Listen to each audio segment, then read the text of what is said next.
Hey there. Happy holidays. This is Jim Cadell, also known as Glampa.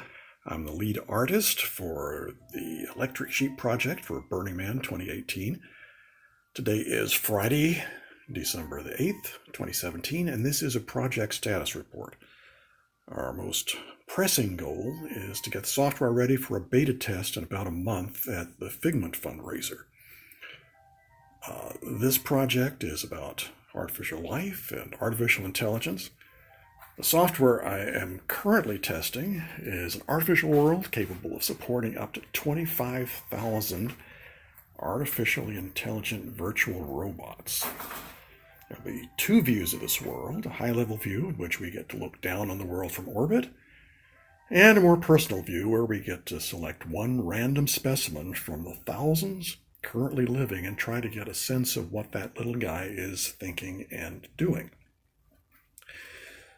Now, the project was always planned as a study in the evolution of behavior, and as such, it was always about large populations. Imagine thundering herds of electric sheep massing on an electronic landscape with a few top-level predators picking off the weak ones. It wasn't originally designed to be interactive. You set up the world, you step back, and you see what develops. But since I decided to bring the little AIs to Burning Man, I realized that evolution needs a shake-up every once in a while. Which brings us to this beautiful console.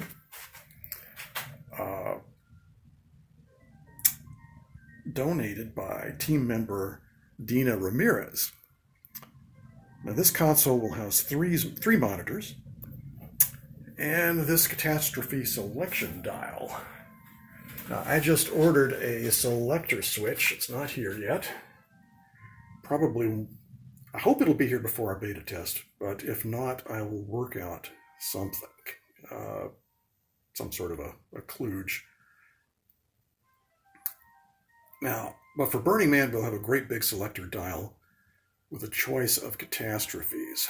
And here's some I'm considering. I haven't quite figured that out yet. I need to do the software mods for this in the next month. But they should be pretty easy. As everyone knows, destruction is always easier than creation. The plan is to select the catastrophe with this dial, arm the catastrophe using this switch. There we go. Get that armed. And then it'll take two participants holding hands while sticking their fingers in these light sockets to actually initiate the catastrophe. And then there'll be sound effects, explosions, sirens, and such. Now, before you safety-minded people get yourself all riled up, the circuit completed by the participants' bodies is so low that they won't be able to feel it at all. It's like a touch-activated button on an elevator. If we can manage it, though, I'd like to put a buzzer under the light sockets because that'd be fun. So anyway, we'll neaten up the console as well as we can. There's some stuff here that needs to be covered up.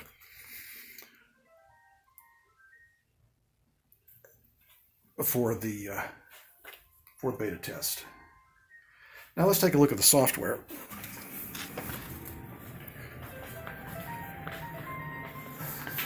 Here you see the main monitor, which is the high-level orbital view of the world. What you're seeing here is a map. The white spots are snow caps, the reddish areas are high in non-living organic matter, the greenish areas are high in vegetation, the bluish bits are underwater, and all other landscape colors are combinations of those three red, green, and blue elements. Lighter areas are high, darker areas are low, and then you've got these little dots moving around, and those are the electric sheep going about their tiny electronic lives. This is pretty slow, so we'll also have a time-lapse version going on, so you can actually see the little dots moving around, and fascinating and hypnotic to watch. This is from a prior run. So these little guys don't have the exact same map. I got to use different maps, different runs. Adds another level of interest, I guess. As I said, this started out as an experiment in the evolution of behavior patterns. So this high-level pattern, high-level view was all that was planned. And I added these little graphs down here.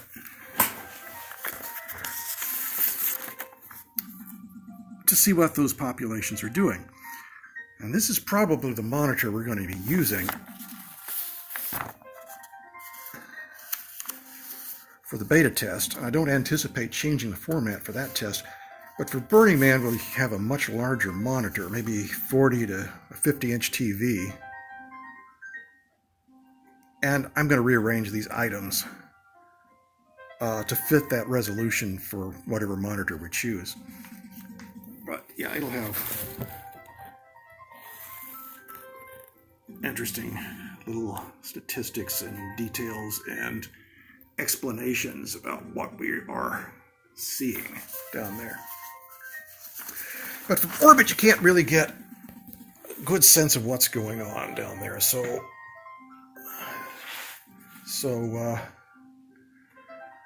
let's go to the specimen view. Now this window goes on a different monitor, and it's something I want to revise quite a bit before the beta test. What you see here is for testing only.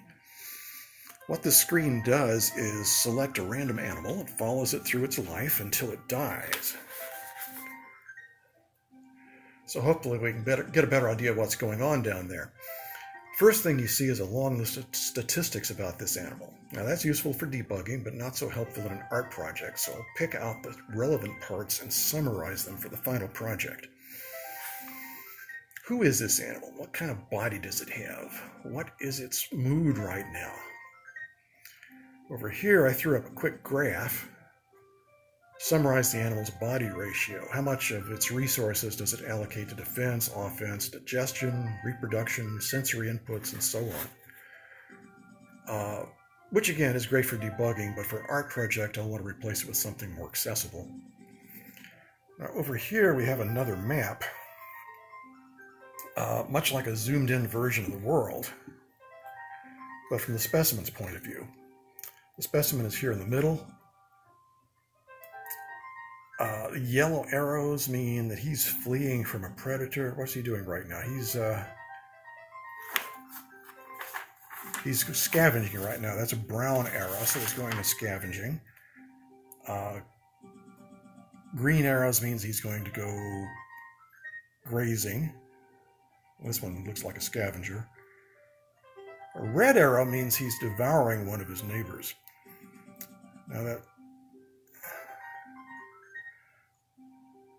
those dark areas that you see, those are the danger spots. You can see there's a predator right in the middle of each one. He doesn't seem to be avoiding this one because he is feeling brave. He's not running from his scavengers, from his predators right now.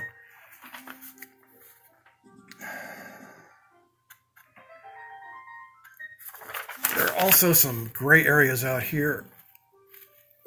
Those are the areas that he can see, but he can't get to them, either because they're outside of his ecological niche or they're just too far away and he's not fast enough to get there in this turn.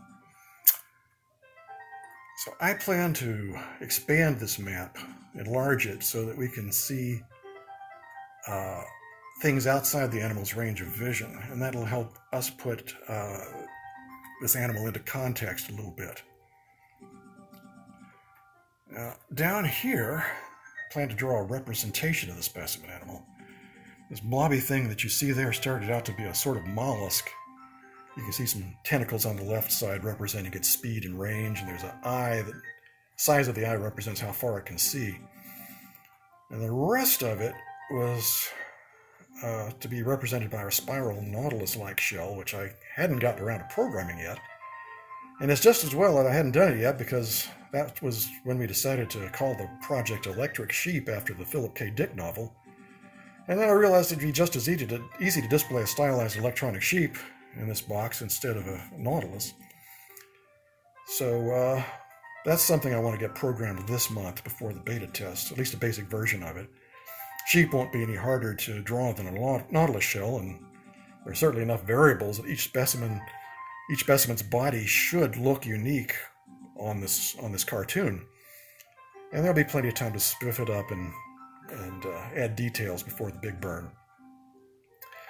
Now, the music you hear is an auditory expression of the specimen's neural network. Let me turn this up a little bit.